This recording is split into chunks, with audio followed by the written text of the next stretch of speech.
Okay, so what kind of vision does Rosalie have?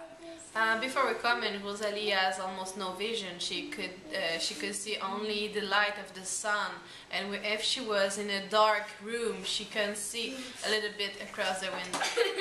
Actually, she has improvement of her sight. She can see the difference between two lights in a lighter room, so that's kind of interesting. She could see the Christmas light. So in the Christmas tree, and she can appreciate it and say, "Oh, mom, it's closed. Oh, mom, it's flashing. Oh, mom is doing all that stuff." So that's kind of interesting. She could follow me in the hall, and when I just put out of their side, she just follow me and just cross and all that stuff. So yesterday we went in the garden, and there's a hall with light, and she can follow the hall with the light, not just go into the light. She can just she was guiding me, and that was the first time that arrived. Actually, I don't know if it's acupuncture or if it is stem cell, but in both cases, those treatments are improving and are not supposed to work for that kind of disease. But actually, there's clearly something happening.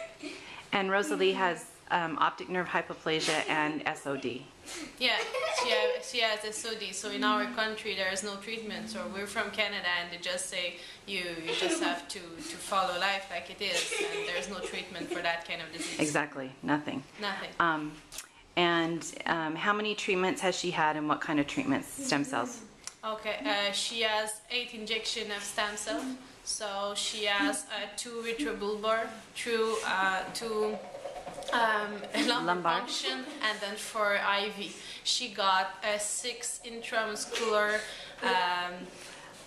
growth factor nerve. Nerve growth factor. Yeah. Yes. No, nerve growth factor, and she got acupuncture and eye treatment. That's wonderful.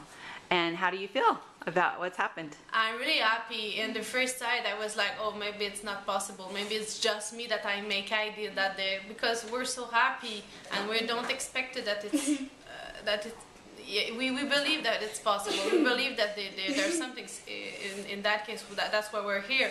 But when that's happened, you just, okay, do I imagine all that stuff? Do I imagine all that stuff? Yes. Or that's release, yeah. And at that point, I cannot say I imagined it, no. Yeah, it's amazing. Okay, anything else you want to tell parents that may be thinking about coming? Nobody will say to you, come, no doctors, nobody.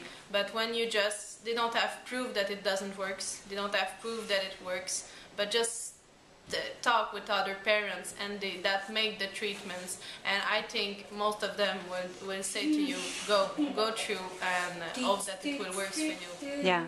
What's the worst thing that could happen that you know of with the stem cell treatments that you've... Actually, I didn't see anything on the internet that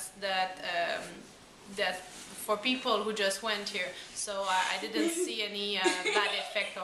But usually, if you come in an hospital, you have maybe bad effect. When you're doing an IV, maybe you can have an infection. If you're doing a lumbar puncture, maybe you can get fever, you can get vomiting, yes. And you can get headache and all that stuff. That's usual in each hospital. It's not because you're in China. It's the way you enter the stem cells. But doctors will say a lot of things. They say it may be cause cancers, it may be cause a lot of stuff. But actually, there's no cases in the internet, and there's no cases in all the family I met that report that kind of bad effects. Okay, awesome. Thank you so much. Tell me your name and your husband's name, your children's names, and where you're from in Canada. My name is Joanie, and my husband's name is François Robichaud, and this is Rosalie. And we're from Quebec, near Montreal, so in Canada. So that's why my English is so nice. Oh, you're fine. Thank you so much. All right. Thank you.